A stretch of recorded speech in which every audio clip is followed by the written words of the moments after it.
Ladies and gentlemen, boys and girls, wow, what a night, what a weekend, what a WrestleMania. Certainly gonna go down in the annals, as Biggie would say, in history for being the most unique WrestleMania ever. Two nights, this one Sunday night, possibly, I think definitely even more interesting than night one. I am Justin Core. That is Joe Paris. Joe, how you doing?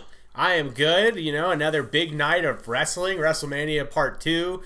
Right off the bat, I gotta say, I thought night one was better. I really enjoyed night one better. I did. No, well, I mean, you're free to have your opinion, and it just so happens that right now it's the incorrect one, but you're also free to have that. Hey, let's fight. Let's have a match about it, Joe, right here on the Justin and Joe Wrestling Spectacular Show on YouTube and on all of your various podcast networks.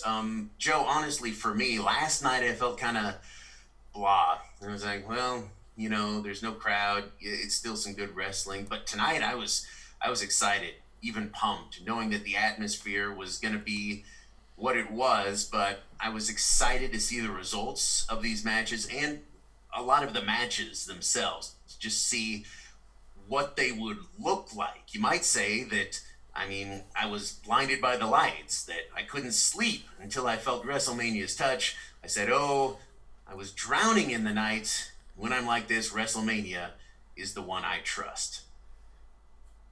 That was a reference to the Weekend song, which they kept playing over and over and beautiful. over. If you didn't get that, yeah. I just was so shocked. I was so shocked with the motion. Came out of nowhere. It was very much like a Firefly Funhouse match. All right. We'll get to that. We'll get to that. Enough of me playing the fool. Let's get right to it. The NXT Women's Championship match, starting with a bang. Again, this match, one of the reasons I thought night two was better than night one. Rhea Ripley, the champ, versus Charlotte Flair.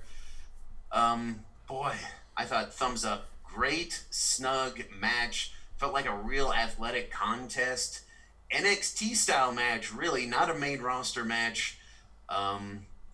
Flair won it, which, wow, Joe, thumbs way down on the finish. The match, thumbs up. Finish, way down. Also, Ripley taps. She gets a monster push in War Games. It was just her and LeRae against 5 other competitors. They end up winning.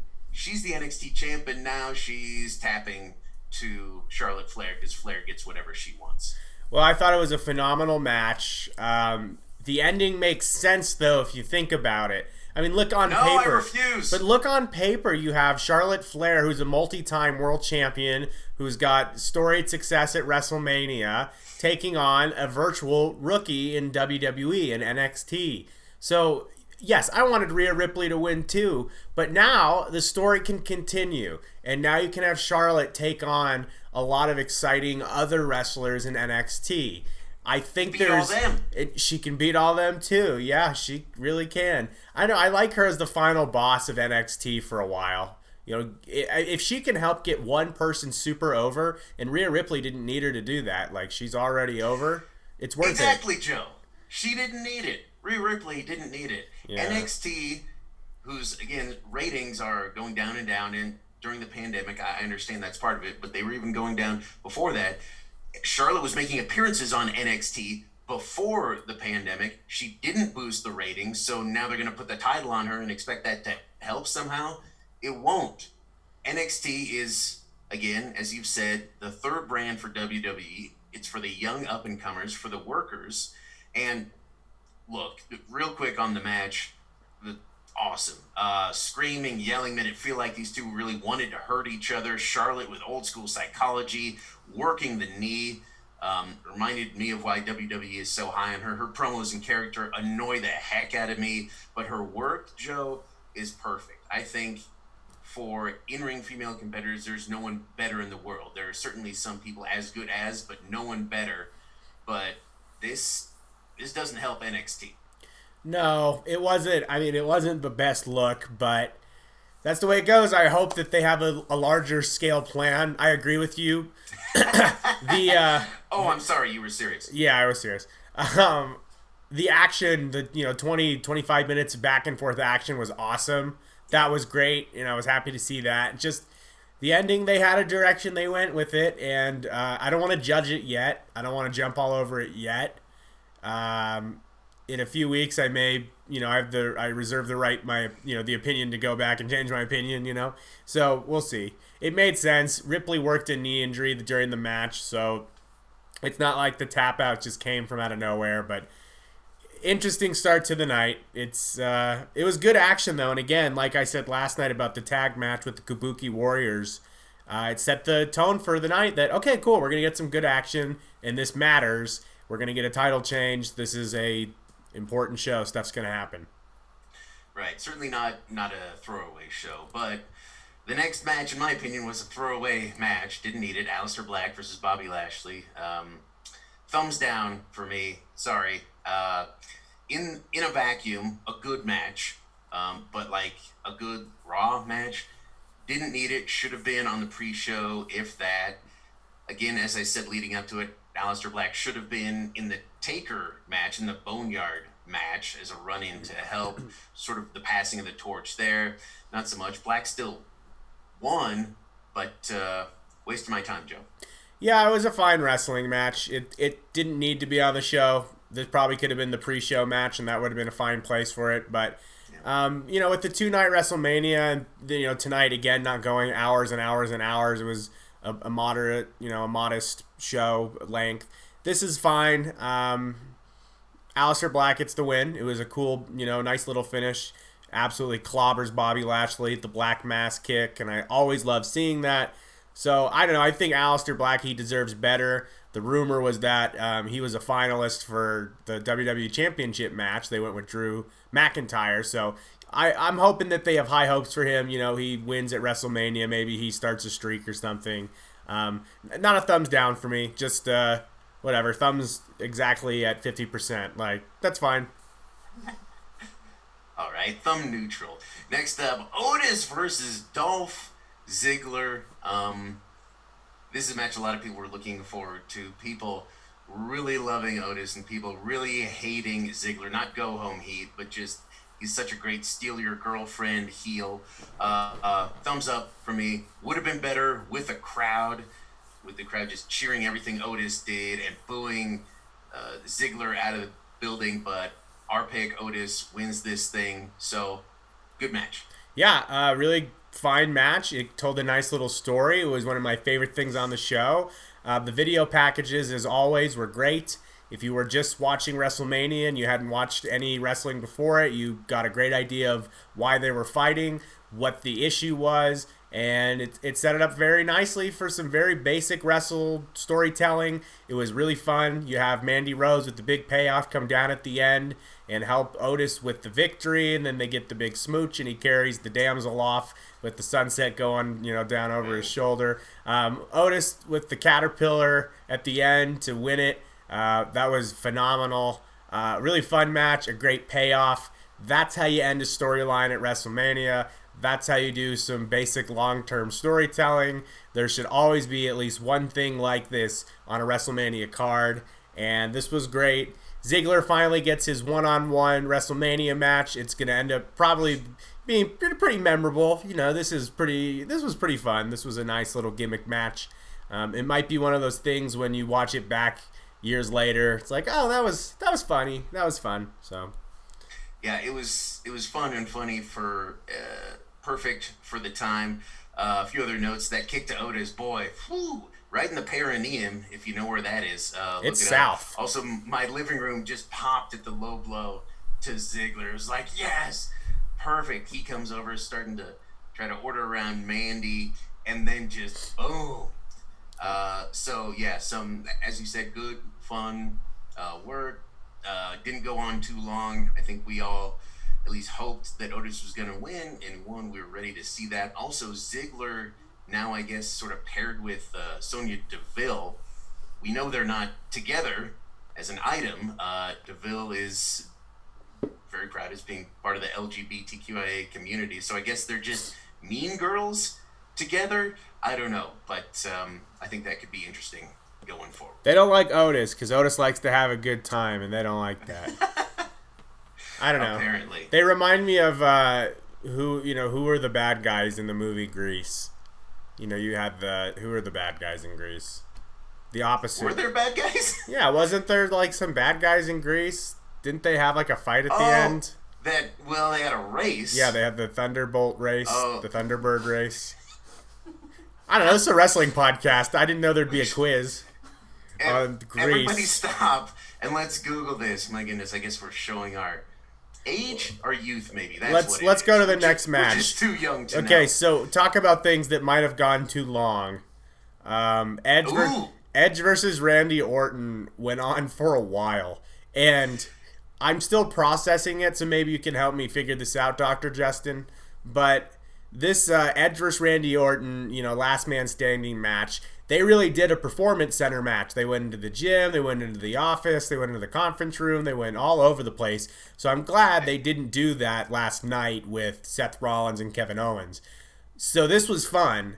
The problem was, and I don't know if it was the problem or if it maybe makes it, more important, more of a classic match, it lasted for what seemed like forever. I mean, that went on and on and on. At one point, Randy Orton was trying to hang Edge with like a CrossFit apparatus, and it was like, oh my God, that's murder. And we actually, this afternoon, to get ready for WrestleMania, we watched the Edge 24 and then the New Jack documentary that just came out on Vice. Oh no! Yeah. What a double feature. Well, my girlfriend didn't know anything about New Jack, so it was an uncomfortable watch for her. We'll do a review of that documentary in the next few weeks. I have a feeling the wrestling action will slow down. But anyways, Edge versus Randy Orton tonight. What were your thoughts? I didn't think it was too long. It was long, but if something's good, like if a movie's good, yeah, make it go 3.5 hours. If it's not good, then no, yeah, wrap it up in 5 minutes. But no, I thought this was good. This is exactly what they had been building towards. By the way, big thumbs up from me. I thought this was the match of the weekend, honestly, and one of the best Extreme Rules matches in the history of the WWE PG era. Edge won, like we thought. I thought it was great. They went all over the place. It was emotional and brutal. They weren't hurt at all by the empty arena, so that was good. I thought there should have been more matches like this, where they were maybe backstage somehow. I would have been okay with, well, I guess it wouldn't have worked if Rollins and Owens did it, but somehow more matches like this where you take it out of the ring and out of that empty arena, so you don't keep showing that, drawing attention to that. Great cameraman bump in this, great moments of Edge like lifting Randy up so he could hurt him more. Right at the beginning, I'm screaming at Edge, he's behind you. Haven't you watched any Randy Orton appearances in the past 2 years? He always hits an RK out of nowhere. That was, by the way, that was the exact Shawn Michaels spot from the build to WrestleMania with Kurt Angle, where he's dressed up in all black with the camera and he comes in from behind. That's the exact move for move, the same thing. Yeah, I mean, well, there's nothing new in pro wrestling. But so, did you still like the match, Joe? Oh, I loved it. Yeah, 2 thumbs up for me. I just was worried that it started to drag a little bit, but I liked it. I didn't personally think it started to drag, but I thought other people would have the opinion of that. I could see why someone would say that, but it sounds like the both of us really thought it was great. I agree when you said, there's no reason for it not to go 3 hours, if it's not 3 hours of greatness. Yeah, I mean, overall, the show was, 3.5? So yeah, it was over about 8:20, 8:27, so about 3.5 hours. If you have one match and they're going whatever it was, 40 minutes, let it go. It didn't steal time from anything else, I thought. So yeah, have at it. So Edge wins with the concerto on top of a truck onto Randy Orton's head. The benefit of doing these post-production matches is that you can do things and make them look more painful. Like they did a chair shot to Orton's head, and in real motion and in front of a live audience, that's going to be pretty risky. But when you can do, video editing tricks, that makes it a little, more safe. So they were able to do stuff in this match, which made it look more violent while keeping it PG. I thought it was really well done. I disagree with you, though. I'm glad there wasn't a bunch of these on the shows because it made this one seem unique and a lot better. And I thought for the most part the in-ring action was fine anyways, so there didn't need to be more of them. Maybe I could have done one more. If Seth Rollins, Kevin Owens would have gone outside for a little bit and spilled into the Performance Center, I wouldn't have complained. Yeah, or maybe parking lot, or just an empty building match, although I guess they're going to do that Ciampa and Gargano on NXT, so there's, I guess, only so many alternate location matches you can do, but I thought they should have somehow just found more, because again, you're not used to seeing a crowd for those matches, so you don't miss them, and so you just think you're watching a normal great pay-per-view match. But overall, yeah, I love that match. I thought it was the match, not the thing, the match of the weekend. What wasn't the match of the weekend was Gronk winning the 24/7 title.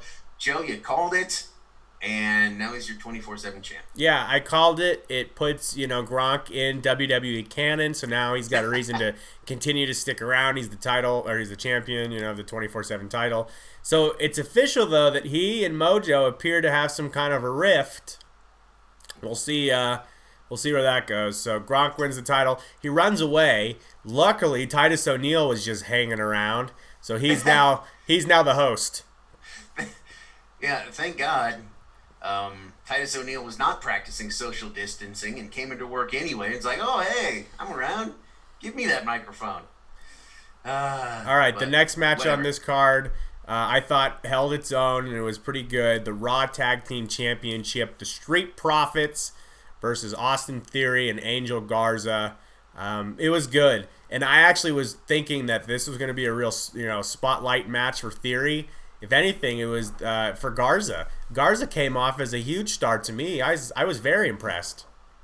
Yeah, and if people haven't seen Garza's stuff on NXT, especially the match where he won the Cruiserweight title, ooh, man, this guy is as good as it gets as far as luchadors that WWE has. He is really spectacular. He has a very bright future. Yeah, just same for me, Joe, as far as this match goes. Thumbs up, good match. There was no question who was winning it. Thank goodness the Street Profits, our pick, won it. I thought that Montez Ford should have been ringside for every match. Just what a delight. He's just a one-man, sold-out arena all by himself. Also, was the Zelina Vega wearing Triple H's entrance gear? I don't know. WrestleMania 30? Yeah. What was it? Well, Zelina Vega, she might have actually, because I think she might have been part of that entrance. No, it was... No, was that Charlotte, Becky, and Sasha? Was Zelina maybe in a different Charlotte, one? Sasha, and Bliss. Okay, Bliss is who I was thinking of, so never mind. But yeah, Zelina Vega out there. By the way, interesting post-match little angle after the Street Profits get the nice win. Bianca Belair comes down to fight Zelina Vega to, make the numbers fair. So maybe that's Bianca Belair getting called up to the main roster, and maybe she's going to be a trio with the Street Profits now. Because she can hold her own. She's a real threat. And she also kind of ran out of storyline in NXT. She got to the top of the mountain and she couldn't win. Yeah, they just wouldn't put the title on her. Ripley was just too hot. So Belair couldn't get that title win. But yeah, Belair is legit. She's great. She just has a great freaking attitude. Those of you who don't know, she's in real life married to Montez Ford, so it makes sense they'd want to keep them together on the road. Good for those guys. And yeah, she fits with the Street Profits characters as well. Like that trio, that's going to be spectacular. I think they're going to be one of the... And I hope she is up to the main roster where she can get some opportunities and some attention, because she's great. She's a star. I think the Street Profits are going to be one of the best acts heading into the next 10 years. They remind me of the New Day in a way. And they have a much different act, but it's so energetic and the crowd gets so excited. And Montez Ford has an unbelievable amount of charisma. It reminds me of Dwayne Johnson in a different way, but the way he moves and his over the top, charisma. When he gets hit and the way he sells like a cartoon character, he crosses his eyes and they get all big. he's a showman. He's the ultimate showman, and I think that's not a secret. Like, I think a lot of people see what I see, but he's going to be a big star, I hope. And he Angelo Dawkins is good too, by the way. He holds his own, and he knows his role and does it perfectly.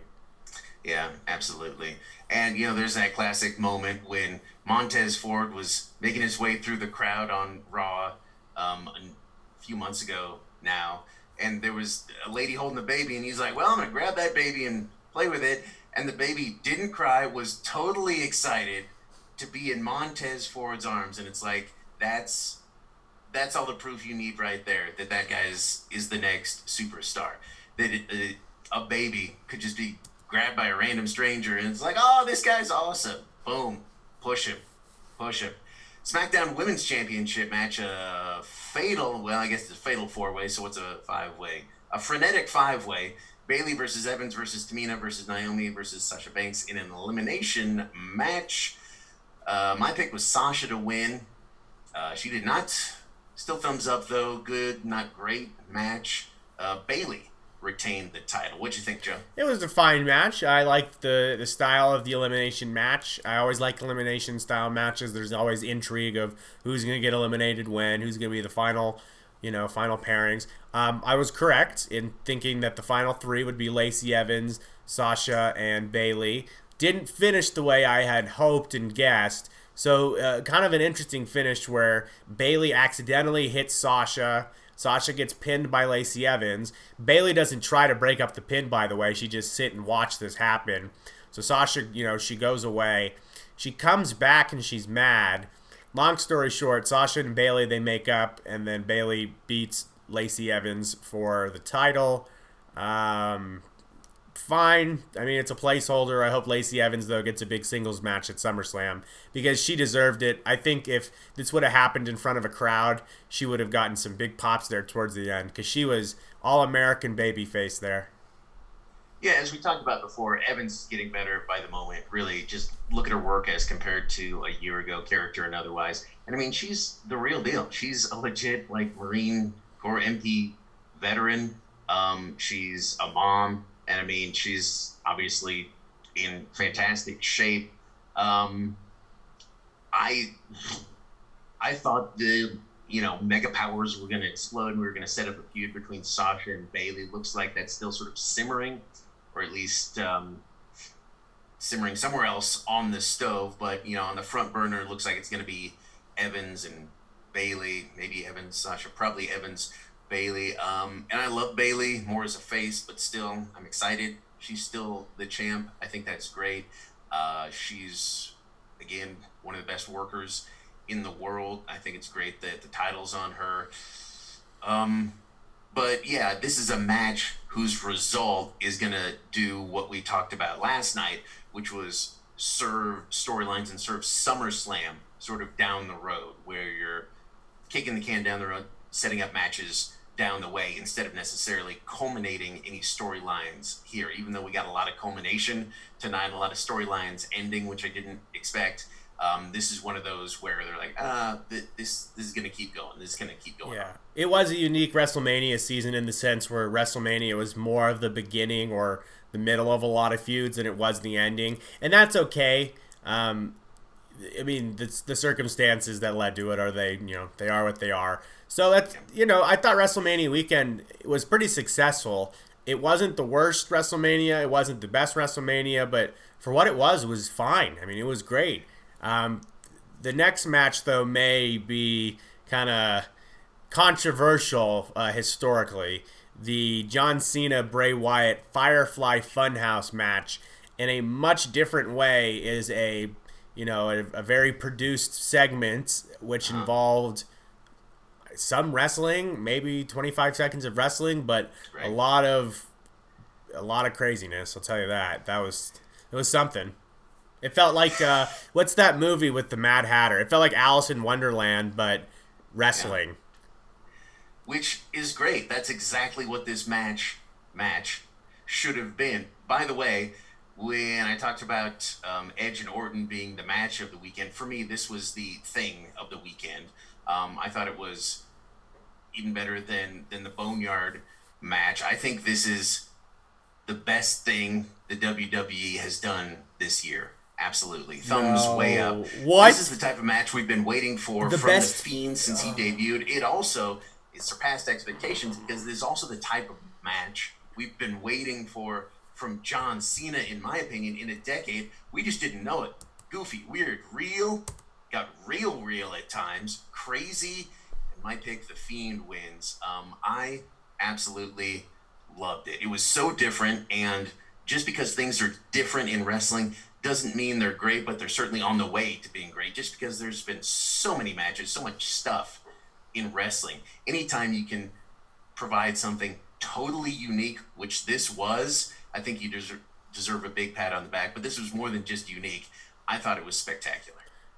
I won't go that far. I thought it was I thought it was good. It was something. It was a clever way to have John Cena be part of WrestleMania and not have to be part of a match. I mean, think about all the stuff he's involved with these days, where if he were to get injured, it would kind of jeopardize that. So this was a good way to keep John Cena safe and put him in a match. Bray Wyatt, The Fiend, gets his win back. You get to see a throwback to a bunch of John Cena characters. You get to see Rap John Cena. You get to see the prototype John Cena because they redo his debut with Kurt Angle. It was very interesting. You get to see Hulk Hogan, John Cena, NWO, John Cena. There were great moments. Bray Wyatt gets to be Eric Bischoff for a few minutes. That was I don't understand that at all. I think it's just the idea of sort of a what if universe. That's what a lot of this was. What if John Cena was buried instead of put over in that first match against Angle? What if he went away? What if he went to WCW if they were still around? I thought it was an incredible ride. Great moments like the line, "Your egomania's been running wild, brother." How about the puppet Vince McMahon saying, "Oh, it's such good-ish," reminiscent of that great post-WWE interview from Jon Moxley. The mid-match promo got real. This is what I'm talking about, where Wyatt calls out John on his bullying, being handed everything in his career and chasing fame as well. Like, that's could be all legitimate right there. And that's hitting John Cena at the freaking core. We thought this match was going to be more about Bray Wyatt. This was all about John Cena. This was sort of a career retrospective in the worst way possible for Cena. Looking back on him and flipping the script, taking a different perspective at this guy. It's like, was he one of the greatest of all time, or was he just handed everything and then kept other people down like Husky Harris? It's like you're in a Disney movie ride, like one of those classic movie rides at Disneyland or Disney World where it's like, this is your life, but it's like a nightmare. I mean, it just reminds me of the Alice in Wonderland ride at Disney, or the Winnie the Pooh ride at Disney, where it's just like an odd sequence of events, and then you get to the end and then there's some kind of philosophical payoff, and it's like, okay. No, it was very much like the boat ride in Charlie and the Chocolate Factory. Yeah, that too. Any one of those. Yeah. I mean, because that got weird as well. That got insane, where it all of a sudden turned dark, and people.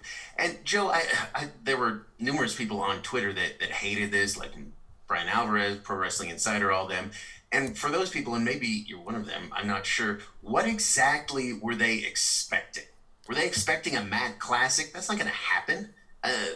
Of course they were barely going to wrestle. Of course it was going to be insane. Of course it was going to be crazy. Yeah. This is exactly the type of match they had been building for a few weeks now, maybe months. So this is the payoff. This is exact. And if you didn't think the match was going to be crazy like this, you were not paying attention. I think some of the disappointment and frustration is that some fans wanted this to be a very serious, like scary, more like a Saw, like, the movie Saw, those scary movies, like we kind of had with Undertaker last night, where that was a serious situation, that was a serious produced thing, and this was more on the creepy, goofy, uncomfortable. And I personally think it's great the way they did it, because don't double up on the same thing. Give us a variety, give us a palette. So I love the way that they did this.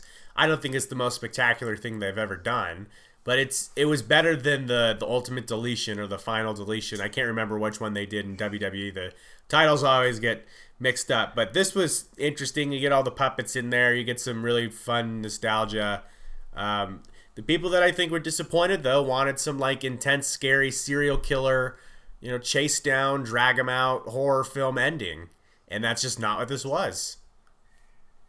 Again, it's not what it was, but I don't think they were teasing to that. I think it was certainly more psychological. This was Bray Wyatt. This was The Fiend breaking down John Cena psychologically and making him see himself as all those other young wrestlers who didn't get the chances he got and weren't going to get the chances perhaps they deserved because of him. He was seeing himself the way they all saw him. People like a Husky Harris or like a Bray Wyatt 6 years ago when he kind of got buried at WrestleMania. He was right. Bray Wyatt, even though his family was in WWE and WWF and he has that history and he's been given some opportunities, but a lot of those characters he's helped create himself, and then they just booked him poorly. So he's then had to come up with other opportunities and try to make the most out of those and continuing on with that. And then, sure enough, The Fiend is getting hot and he loses Universal title to Goldberg, who's now gone, hopefully forever, loses that Universal title in Saudi Arabia. That frustration, understandably building, and he took it out on John Cena. And I thought it was awesome to see. And this may sound like I hate John Cena. I don't. But I think that we should all be realists about all the opportunities he was given. Yeah. All I can say, Justin, on this match, yowie wowie. Yowie wowie. It got people talking. Not as many people talking about this one, the true main event, as it should have been. The WWE Championship between the champ Brock Lesnar versus Drew McIntyre. I thought Brock was going to win this so that Drew could get his big pop at SummerSlam. Didn't happen that way. Thumbs up, though, still from me. A short, fierce match filled with power moves and finishers.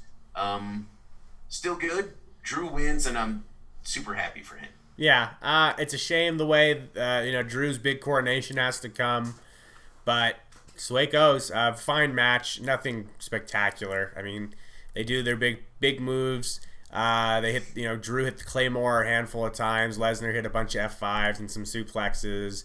McIntyre hit some punches here and there, but it was what it was. It was the same thing as last night in terms of match being just all the big power moves. I guess that's what a title match is, though. Now, in WWE, it's just you spam your biggest title match moves. Well, you look at like the WrestleMania match that Goldberg and Lesnar had a number of years ago now. What was that, 4 or 5 years ago? And it was something almost exactly like this. It was 5 minutes. It was just power move after power move, finisher after finisher.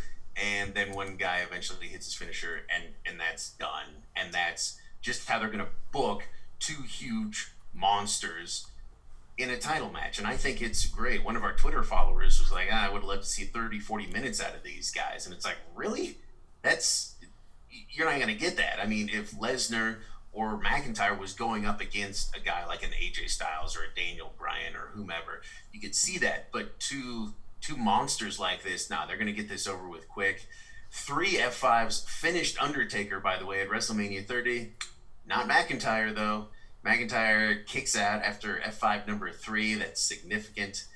And I love Drew talking and thanking the people at home through the camera. He knows we were all in some way sort of giving him that pop in our living rooms. I pop for him in my living room. I'm like, awesome. It just feels good for him. He's worked a long time. He had to go away for a while on the indies, and he did great work there. Came back, continued to work hard, and then he takes the title off a part-timer who they just have winning a whole lot of matches, and he just doesn't work very much and cuts 0 promos. So, I was very happy with the result, even though the match was, it was what it was, pretty average. Well, I guess Heath Slater is now the only member of 3-man band to not have the WWE Championship. Book it. That's a great prediction, Joe. You've hit on all your other predictions. People always talk At about this the time Shield next triple year, threat. Yeah. your WWE champ at WrestleMania, Heath Slater. I also thought Heyman had some good stuff at ringside. I thought he should have yelled more to make it feel like more of a big deal. Yeah. Overall, again, I preferred this night to last night. I thought that the matches went too short last night, night one, that they had other potential show-stealing matches then, and they sort of cut a number of them off at the knees, not letting them go long enough. This night, I thought that people generally over-delivered or delivered exactly what they were supposed to. So, yeah, I don't think I was really disappointed in any match. I knew that Alistair Black versus Bobby Lashley was going to be blah, and, well, just the match was good or fine the way it was. I just didn't want it there. But, yeah, I was pleasantly surprised by pretty much everything, and as far as the Firefly Funhouse match, I was overjoyed and blown away. I'm probably going to watch that again tonight. I probably will too. I want to rewatch it. I'm glad you went back to that because I found a nice Twitter thread here. It looks like a bunch of people contributed to this, so thank you to the wrestling community for putting this together. So the Firefly Funhouse explained the entire match, Justin, was based on John Cena's biggest professional fears, documented fears, and they went in order. Making his debut, making a bad debut, that was a big fear of his when he debuted as the Prototype against Kurt Angle. That wasn't a great debut. His weird bodybuilding past, they made fun of, when he was trying to be a bodybuilder. That's self-explanatory. His rap career not taking off, that could have been very embarrassing and could have ruined his career if people didn't take that seriously and he became a silly joke. And then, his fear of if he did crack at that WrestleMania 6 years ago and hit Bray Wyatt with the chair, he had the opportunity to tonight, but he swing and a miss. Bray Wyatt disappeared. And then, of course, if his fear of turning heel like Hulk Hogan, so that's what, the explanation is behind that. And then the fear of having to retire. The username... I can't read because it's inappropriate, but this username notes that John Cena vanished at the end. He just out of thin air. So what if that's the last time we see John Cena in WWE? Wow. It's not. It's definitely not. No, it's not. But how funny would that be? Because remember at the beginning, Bray Wyatt said, "John, you're gonna face yourself." And that's exactly what he did. And he broke him down again psychologically and I thought they were gonna have John Cena like wrestle a body double John Cena, and like, oh, this could get real bad. But they did not have that. It was in fact, much better where, it was just, as I said before, just a series of what ifs. It's like, what if you just kept getting these opportunities and you flubbed a lot of them? Yeah. Or, what if you turned heel? Again, I thought it was real interesting. I thought it was real great. I thought it actually spoke a lot to the smarks, like you and I, who know some of the, behind the scenes backstage stuff, more of the personal stories with these wrestlers instead of their kayfabe storylines. I just thought it was really interesting, really unique, and I want to clear something up. You said you didn't think it was the best thing WWE has ever done. I didn't say that. I just thought the best thing this year, even though they had a great Royal Rumble, and I love a great Royal Rumble. But this is something that you can go back through and just really sink your teeth into, like that Twitter thread did, and just break it down, even scene by scene. Be like, oh, what were they saying here? What does this mean? And you rarely get that in wrestling. Most of the time, things sort of hit you over the head. There's not a lot of nuance, and I think there was actually some nuance here, and pretty interesting. And Bray goes over. So that's good news. We like that. I want to read a quote from Wade Keller, pro wrestling journalist Wade Keller. He says, quote, "From a number of wrestlers who were at the tapings, the WrestleMania tapings, I did hear that this was not like Saudi Arabia of let's just get through this. The attitude among the wrestlers was everyone really wanted to work hard and try to make this work. And I think that came off very apparent because I had said on our podcast leading up to WrestleMania that I had, a fear that this could be like the Saudi shows where there are these monster cards on paper, but then when, you actually watch the show bell to bell, they weren't that great. This was not the case. I have thumbs up for both Saturday and Sunday night. I think both shows to me deserve, about 8 out of 10s or 4 stars, whatever you want to do. The best thing of the weekend to me has to be the Boneyard match, the Undertaker AJ Styles Saturday. I think that changes the canon of wrestling for WWE officially. It's not like this is the first time we have seen an overly produced segment instead of a match. It's not the first time, it's not the last. But this could save Undertaker's career. I don't want to say save. This could extend the Undertaker's career by another decade. I mean, he could do a few more of these and do some in-ring matches in between.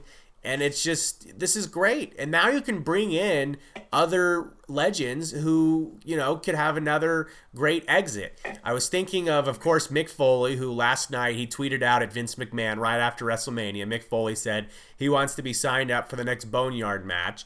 And then I was thinking about, if this is the way The Undertaker goes out, that'd be phenomenal. If it's not, that's okay too. But then I think about a guy like Shawn Michaels, who technically his last match was that disaster of a tag team match in Saudi Arabia after he had a perfect retirement losing to The Undertaker. I would love to see Undertaker versus Shawn Michaels one last time in some kind of cinematic universe to where they are both done after. Some kind of a weird finish where they both retire and they're both done. It doesn't have to be next year. It doesn't have to be in the next 5 years. But let Shawn Michaels have a really final appearance instead of that terrible ending in Saudi Arabia. And get Mick Foley involved. You can get Scott Hall, Kevin Nash involved in that. Yeah, absolutely. It's become sort of a revelation to all of us somehow that it's like, oh yeah, you can pre-tape stuff, but like actually try really hard doing it. Maybe get some people involved who have done more short film type stuff before and create something that looks really good, and you can hide someone's age or, maybe the problem with their ring work because they are a little older and have had dozens and dozens of needed surgeries. So yeah, you can extend careers, even rewrite history in the case with Shawn Michaels. I think it's a great idea. I hope we see it. I don't know why it took not only WWE, but also us this long to realize that. Heck, bring Ric Flair back, because I don't want his last match to be one in TNA either. That may get a little dangerous, but again, it's on film. If Clint Eastwood at whatever 70, 80 some years old can beat up street punks on film, then Ric Flair can. So Ric Flair actually had done an interview over the last few days. I can't remember what day. It could have been Friday or Saturday, where he basically admitted he really regretted doing those matches in TNA. He said he wished he would have, finished his career with Shawn Michaels saying, "I'm sorry, I love you," and, kicking him to death in the middle of the ring. That was, to me, I still get goosebumps every time I see that moment. So with all of that said, I hope WWE can be responsible with these overly produced, non-live matches. We cannot have them on weekly television every week. We cannot have them at every pay-per-view. They need to be saved for special circumstances. In the time being, during the pandemic, it's fine. But, when we go back to regular wrestling, this cannot become a lazy default where they're like, oh, we'll just do some crazy backstage Hollywood stuff. So that brings me to actually a good segue. WrestleMania a year from now will be in Hollywood. WrestleMania goes Hollywood again. I guess the last time they did that was what? WrestleMania 21? 22? Yeah. Because 31 was Santa Clara, so that's not Hollywood. No. I think, wasn't it 20? Was it 20? It was 20, 20 or 21. No, because 20 was the Benoit win. So 21. No, I'm not on the network. No, but watch those latest Vice documentaries about that. So 21. So I was right. It was WrestleMania 21. Yeah, WWE loves sort of dancing on the edge of Hollywood and the movie world, even though they're starting to create some pretty good movies like, Paige's biopic. So, yeah, looking forward to that. But overall, I think, like you said, Joe, a successful weekend. It didn't totally feel like WrestleMania, but they did the best they could. I still would have liked to see them just delay this thing so we could have gotten it in front of a crowd, but whatever. That might have been 2-3 months down the line before they could have done that, so it probably just wasn't feasible. But overall, yeah, really solid, good work, and at times very fun, at times really cool. By the way, I'm not reading into this, but we are a wrestling podcast, so I want to bring it up briefly. CM Punk's image appeared on WrestleMania tonight. There was a screen grab of him with the WWE Championship after beating Cena at Money in the Bank, and that was in the Firefly Funhouse match. It does not mean anything, but I'm just, it's interesting that CM Punk, his image was shown on the biggest WWE show of the year. And also, by the way, I read a really interesting article about CM Punk and how he's not returned to WWE at this point, because some fans had thought with that Fox deal was a foregone conclusion. Well, right. Apparently WWE was just saying, okay, fine, he can work at Fox.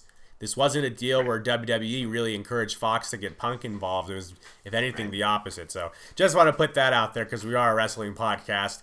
With that said, though, a year from now, WrestleMania 37. Real quick, we don't want to go on all night, but what would you book as the WrestleMania main event today for next year if you had to? Drew McIntyre versus Heath Slater in a 3-man band match. Okay. I couldn't get through it without laughing. My goodness. No, I hope that Drew is still around the main event. I think I'm kind of amazed it's taken him this long to get there. He's the prototype Vince McMahon, except guy that Vince McMahon likes, big, jacked, still cut, but also a really good wrestler, a guy that a lot of, again, smarks get behind. So I can see Drew, you know what, maybe they do it again. Drew versus Brock. Brock comes for it again, and they get to do this title match in front of, 100,000 people. I think it'll be cool, actually. I think it'll probably be Drew and Roman would probably be the smart pick. If I got to personally choose, I'd probably end up thinking Drew and Alistair Black. And that's possible. But you could always, again, maybe there's always a possibility it's Rob Gronkowski versus Brock Lesnar. So you don't know. Yeah, you were talking about a lot of faces there. Unless they turn Drew, but then he'd be an over heel. So who knows? I expect the unexpected. Certainly over the next month or two. Again, as we saw from the Firefly Funhouse match. Yes, it's just hard to expect know what to expect nowadays. Yeah. In pro wrestling. So again, we've almost blown through all of our go home cues. We have. We got one more before we go home. Okay. My brother Benjamin Paris, yes. he made the graphics that are on the bottom of the screen tonight. So thank you, Ben. And also Ben has a report for us real quickly. So Ben, we are going to throw it to you real quick with your quick report on what you thought of WrestleMania. Hey everybody, it is Joe's brother Ben Paris here with my thoughts on WrestleMania, the only WrestleMania too small for 3 nights. Overall, give it a thumbs up under the circumstances. I think it was a good outlet for the week. I think that's what WWE is trying to provide. I was really confused with the bookings of the 2 big championship matches for Raw and SmackDown. I don't get the point of just finisher after finisher, not very exciting wrestling. Night 2, I really enjoyed that NXT Championship match. I don't really understand why Charlotte won, but overall, really good match. Last night, Seth Rollins and Kevin Owens put on a show. Those guys are just great storytellers, so that's always a blast to see them. Overall, I'll give it a thumbs up. I do agree that the show probably been postponed because I'm a big entrance, attire, pop guy, so it didn't have the WrestleMania atmosphere I thought it would. It kind of reminded me of the Roadblock pay-per-view a few years back when it was in a smaller arena. But overall, it got the job done, and WrestleMania was pretty good. So hopefully Corona's stops, and we can have a really big SummerSlam. So that's what I'm looking forward to. All right, Ben, thank you very much for that. All right, Justin, the final go-home cue. Take us home, pal. What a night. What a weekend. Hey, Ben, great job. Maybe it'll be you podcasting with me come this time next year. I could be podcasting with the wrong brother. Just kidding, Joe. Oh, man. I think Love I know you, the buddy. WrestleMania main event next year. Me versus Maybe you. that's it. Hey, we're just setting up feuds for the summer, baby. That's We what are. we got to do. WrestleMania ended all the feuds. We got to start new ones now. No. Hey, love it. Thanks for tuning in to our YouTube page and wherever you're getting this podcast. We really appreciate it. Joe and I love doing it. We hope that you love it as well. You can always interact with us on Twitter in the comments. We will talk back at you. And you can hear us, see us again, probably in about a week. For Joe, I'm Justin. For Justin, he's Joe. Stay spectacular.